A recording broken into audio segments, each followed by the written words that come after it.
The Pokemon Company and Nintendo invited me to play an early demo of Pokémon Legends ZA in Lumio City, or as some of you might know it, Paris? No, not that Paris. This Paris. During the demo, we got to try a few key elements to the game, including exploring wild zones, a ZA Royale promotion match, and a rogue Mega Evolution battle against the newly announced Mega Victory Bell that was actually pretty tough. But before we get into any of those details, I do want to give a quick thank you to the Pokemon Company International and Nintendo for hosting us and providing us with this unreal experience. Starting off with the wild zones, one thing I did notice is that the wild Pokemon at times often prefer to chase and attack you rather than the Pokemon you actually sent out to battle them. They make the wild Pokemon from Legends Arceus seem kind of mild in that sense. It does add a new level of difficulty having to actively be moving and dodging while at the same time picking the optimal move for your Pokemon to use in real time. We did get to experience an encounter with the wild Alpha Houndoom that was showed in a previous trailer, and one thing I learned during this demo that I'm curious to explore more is which Pokemon could actually be Alpha. On my second exploration of the same exact wild zone, not only was the Houndoom Alpha there, but two of the Houndour that were around him also spawned as Alpha, and the rep that was in charge of my Nintendo Switch station was very surprised at how lucky that encounter was. So does this mean any Pokemon can be an Alpha? And also, what is the correlation between the Alpha Pokemon and Lumio City? These are both questions I'm very excited to explore and answer myself. I know one of the major concerns with the game taking place in Lumio City was the size of the map, and I will say in this specific wild zone we did get to explore a bit of the rooftops as well as a lower level, so it does seem like they're utilizing the space effectively and there's going to be plenty for us to explore.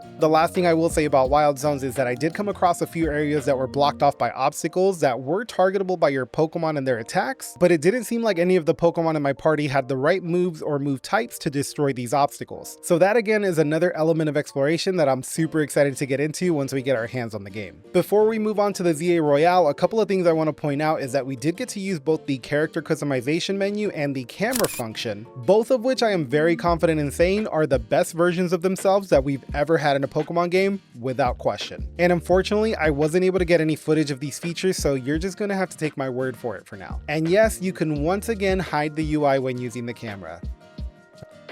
Hallelujah. Moving on to the ZA Royale, the newest thing we saw here was getting to participate in a rank up battle. During the ZA Royale, which happens in the wild zones at night, you'll have to battle trainers to earn promotion points that you can then use to claim a promotion ticket to take on one of the rank bosses and grow your rank. These points are earned simply by defeating trainers, and there's also contracts around that you can pick up with tasks like sneak up on an opponent using a flying type move, and completing these will give you bonus points to earn these rank up matches even faster. A few things I was able to confirm during this part of the demo is that there are a couple of other similarities to Pokemon Legends Arceus, in the sense that you will have to manually go into your party to evolve your Pokemon once the appropriate conditions have been met, and also if you want to change your Pokemon's moves, you will also have to manually do that by going into your party and accessing their moveset in that way once they hit certain levels. One concern I do have at the moment, and you can very much take it with a grain of salt considering the Pokemon and moves in our party were preset for us in this demo, is that at times the battles did feel a little sluggish. The real-time battle system is a lot of fun, but sometimes you're just left standing there waiting for your attacks to come off of cooldown, and it almost feels a little awkward to just wait and watch for the bar that tells you the moves are usable again. I do think this likely won't be the case once we get full access into optimizing our Pokemon and their movesets when we get the full game in our hands, but it was something I noticed more than once during my experience. Moving on to our rank up battle, we faced off against Rintaro the Waiter and his elemental Pokemon trio. The battle itself wasn't too tough, but it really challenged us to be selective of what Pokemon we were using and the importance of switching out and focusing on type advantages. One thing I loved about the trainer battles was watching the opponents deflect my attacks by selecting Protect at the perfect time. It's a super neat mechanic in this game when it's paired with the real-time battles, and I can't wait to perfect it myself when I start playing Ranked Royale. The last thing we got to play in this demo was a rogue Mega Evolution battle against Mega Victory Bell, which in my opinion is one of the cooler new Mega Pokemon that they've announced. I did play the Worlds demo where we got to battle against a rogue Mega Absol, and the Victory Bell in my opinion was way tougher. Not only do you have to be concerned about your Pokemon getting knocked out, but the rogue Mega seem to have plenty of moves with an area of effect that can easily send you packing to the Pokemon Center as well. The mechanics in these battles are simple. You want to deal damage to the opposing rogue Mega Pokemon and collect the Mega Energy that it drops to power up and Mega Evolve your own Pokemon. Once you Mega Evolve, a timer will trigger for your Pokemon to go back to normal, but you can continue collecting Mega Energy to extend that timer. I did get knocked out during my first encounter with Mega Victory Bell, and it gave me the option of either starting over from the beginning with Victory Bell returning to full health, or restarting the battle and having Victory Pokebell's health be the same as when my character had fainted, which to be honest I almost prefer they didn't give you the option just for the sake of keeping it challenging, but I can honestly see why they have the feature. I think Pokémon Legends ZA is already setting itself up to be one of the greatest modern Pokemon games to be released, and I can't believe we're less than 1 month from getting it in our hands already. If you want to see more coverage and guides once Pokémon Legends ZA releases, you should already know I'll be posting them right here on my channel, so don't forget to hit that subscribe button.